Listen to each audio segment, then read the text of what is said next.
Hey everybody, Kevin and Lincoln here to recap a busy week in running. Lincoln, let's start first with the huge news that dropped last Thursday. We're going to get Kipchoge v. Bekele in the London Marathon. Yeah, it was a little bit of a dramatic late entry because they had already announced some of the elite field, so didn't know if Bekele was going to be in, but he is in fact in the London Marathon. First ever matchup of two 2:01 guys. You couldn't have asked for anything more. Of course, we know the record of Kipchoge versus Bekele. 4-0. His record against everyone, though, is really, really good. This feels it's like a lot and one. Yeah, right. Yeah, this feels like though the first real opportunity for someone to possibly take down Kipchoge. Do I think it's going to happen? Yes, I picked that it was going to happen. Am I certain on it? Am I going to bet everything? No, absolutely not. Because Kipchoge has been unbeatable and seems to be getting better with age. But this. We say this a lot, but this really has the feel of the race of the century. If you really want to put a label on it, put it on this race. Certainly the race of the decade. Yeah. We just started a new one.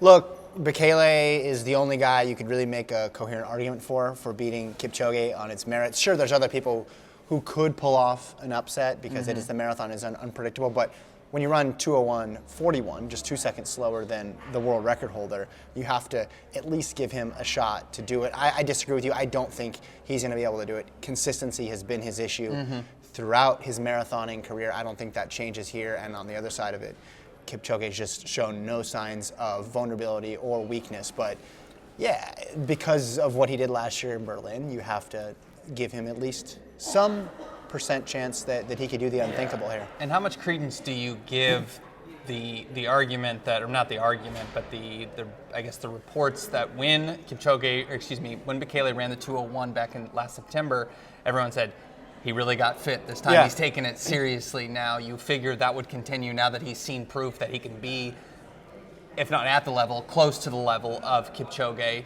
Do we think that maybe he's solved the problems he's had in the marathon, both mental and physical? Yeah, he may have, but there's a force pushing the other way, which is just age. No. And just the general fact that it's tough to get a marathon build-up and preparation right. Everything worked perfectly for him last year in Berlin. That's no guarantee that he's going to do it. It's great that he's taking it seriously. It's kind of baffling that it took him that long to, quote-unquote, take the marathon seriously. I don't know. I know they said he went to Netherlands, started training and got a chef and cut weight and all that other stuff. The results obviously were positive for him, but I think just age for both of these guys too. It's not like Kipchoge is still in the middle of his career. He's towards the end of it. Yeah. So I think that's something that you definitely have to factor in. But look, Kipchoge hasn't lost a marathon in 5 years. It's going on for, a huge chunk of time for a reason, and that reason is because he doesn't always blow people out. We've seen close races before, but he wins. Yeah. Yeah. No, I don't know what else to say than that. Obviously, it's a curious case just because Kipchoge's literally going to be coming off a 1:59:40. We don't know what shoes speed work they're going to wear. I mean, that's where it feels really insane because you do look at the world records, 2 seconds difference, but I think everyone would admit I don't think anyone could have run 1:59:40. I mean, we have no other concept if there's anyone else on earth that could have hung in that 1:59 exhibition.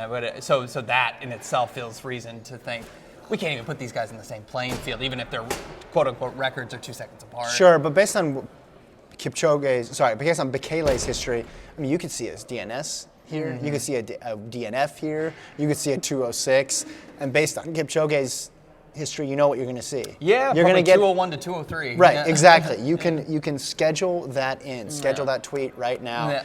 It's January, and you just know exactly what you're going to get with that guy because, like I said, sometimes the competition is closer, sometimes it's farther away, but he's always locked in and he's always ahead of him. All right, let's change gears now, Lincoln, and I'll play a little game with you here with some indoor results. I like games. It's going to be called Will It Matter in March? I'm going to give you 3 results from the weekend. Got it. Tell me, will this factor into the NCAA Indoor Championship picture, or is this just early season noise? Let's start with Tania Marshall of LSU, 786 in the high hurdles. Only 2 women in collegiate history have run faster. Will it matter in March? Well, will it matter in just the scope of the event itself? Answer the question, Lincoln. Will it matter I'm dodging in March? Already. Yes, it'll matter. Chanel Brissett, seemingly the favorite. This is a result, though, that's faster than she's ever run, clearly. It's faster than all but 2 women in NCAA history. It's a great time. In just the event itself, yes, it'll matter. As far as will it change anything as far as the team competition? No, likely not, because USC is totally in control. But yeah, Marshall now jumps from somebody who was seemingly a mid-pack person to now one of the favorites, because when you're running that fast, that early, that says that you have room to grow even further.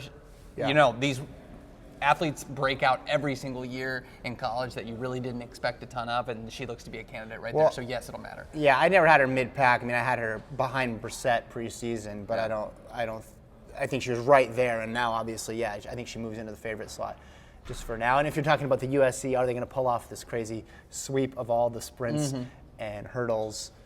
It's going to get a little harder now because Tania Marshall is clearly bringing it. So I agree with you. I agree it will matter. Brissett's run, I think, 7.9, so 7.90, so I mean, she's right there. Yeah, but we have so few results to go on that I feel like if someone runs a 7.86, you gotta take it for what it's worth. Of course. Number two. Yep. Stanford women ran well at the UW meet. You had Jessica Lawson going 4:37 in the mile, Ella Donahue 8:58 in the 3,000, and Julia Haymock won the 1,000 as well too. Will that matter in March? I'll go with no. I mean, that seems to be a little harsh. Didn't sound very convinced there. That seems a little harsh. You know, Donahue's not going to be a favorite in the 3K with who we have there with Izzo, Kaladi, Monson, you name it. Lawson, I mean, the mile's kind of up for grabs, so possibly, and it's early. Maybe we look at this as a DMR type of That's situation. What I was going with, yeah, yes. Of course. You know, I would still maybe have, who should I, maybe Arkansas ahead of them. It depends, I guess, if you have Izzo as an anchor.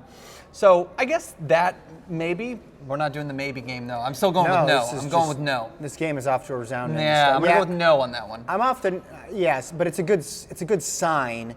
But Sure. when you're talking DMR, Colorado, you have to give them at least a shot with Danny Jones. You don't know what other legs they have or if she's going to run it. You got to put Arkansas in there. I don't think Izzo would run it because I would guess she would run the 5,000. That's true. Yeah, good point. But with Villone, with Gregory, with Clark, you have enough mid-distance horsepower there. BYU with Orton on anchor as well would be in there, and then Stanford. Yeah. And then Stanford's in the mix as well. I'm sure there's another team who's going to pop up, who's going to have a really good miler that they can build their squad around. But yeah, I don't think it's that big yet, but it's something to track. Absolutely. Yeah, they've been good since cross country, which, given the turnover in the coaching staff, has been a pleasant surprise. Yeah, and their coach now, really strong in mid-distance, right? That's where J.J. Clark really made his name at Tennessee. Okay, last one. Ja'Cory Patterson broke that collegiate record in the 300. Man. Will it matter in March? He literally did this last year, didn't break the collegiate record, but opened his college career with a fast 300, and now he gets under a collegiate record, a rarely run event, but still a good mark. Yes, I think this will matter. I look back at Patterson's marks from last year, really strong throughout his freshman season, indoor and outdoor, except for the championship meets. I think he either got a DQ indoors or a DNF at the indoor meet, and then outdoors he didn't, for some reason, it looked like he qualified in the 400, but then didn't run at nationals in Austin. I mean, he's run 45 seconds, 45 mid in the 400. It's funny, though, because he's done well this 300. It really fits him because he seems like a 200, 400 tweener. He really does fit in right nicely. But I think, given, no Kamari Montgomery, the 400 is a little bit more there for the taking. I think he could be a guy that's a factor both indoor and outdoors in the 400. One of your New Year's resolutions was to not get too carried away with world leads, or not even talk about world leads in January, February, at least until you had a moratorium until May or something like that. Yeah. A cousin of that New Year's resolution would be don't get excited about collegiate records and off events. I'm taking that. I'm still holding on this one. A couple tenths faster than last year. Yeah. You're right. Last year he qualified for indoors. I think he was 14th on that descending order list getting in. 300 times, 500 times, 600 times, 1,000-meter times. The ultimate grain of salt events. Wait and see. I'd rather have a collegiate record than not have a collegiate record. Let me be clear with that. Yeah. But I want to see a full 400. I want to see a full 400 for Ja'Cory. Absolutely. Our last topic, what are you looking forward to this weekend? Lincoln got some big indoor meets coming. Yeah, I just went broad. I went to the New Balance Indoor Grand Prix in Boston. Always a good event. Yeah. We do get to see some of those New Balance athletes contractually obligated to run this meet. So we will see Emma Coburn, we will see Sydney McLaughlin. I don't know yet about Jenny Simpson, but some of the medalists from last outdoor season will be making their 2020 debut, so that's always fun. I'm sure there'll be some criticism somehow, some way about Sydney McLaughlin if they don't put a good competition, a good field for her in whatever event she chooses, which we got last year. But yeah, we know, I think maybe Nick Willis is running, Clayton Murphy in the mile. We know Coburn coming in. They haven't finalized the schedule. It's track and field. It's track and field. We're 5 days away, but it's the first professional big indoor meet of the year, so I'm going to be excited about it. Yeah, Dr. Sanders should be good too at the Armory, 800 races in particular. I really zone in on the 800 when it comes to indoor season. I think the sprints, obviously the 400 and 200 are completely different races. The 60 is not even the same distance. Same thing with 60-meter hurdles, although that you can glean a little bit from because all the high hurdlers go out and give it a whirl. The longer stuff, it's too hard to tell because there's a lot of people not running. Yeah. I think where you can actually take some concrete things away is the 800 and the mile. Saw it last year. This is where Brazier got going last year, and he stayed on a roll all the way to Doha. So I'm keeping an eye on that. So Dr. Sander, you got Isaiah Harris in there, who's right now, I'd say, a bubble guy for the U.S. team. That's going to be very competitive third spot there for the 800. Robbie Andrews, I think, as well, is entered. So it should be those 800s this weekend, both whatever field comes together and New Balance, and whatever field comes together at Dr. Sander will be good, and those are the ones I like to look towards. Yeah, absolutely. Yeah, we'll have some good collegiate races on FloTrack as well out in Boston. It looks like track and field is on the East Coast this weekend. Yeah, exactly, and track is back. I've heard that one before. Yeah, hashtag 2020 vision. All right, that's it. We'll talk to you guys soon.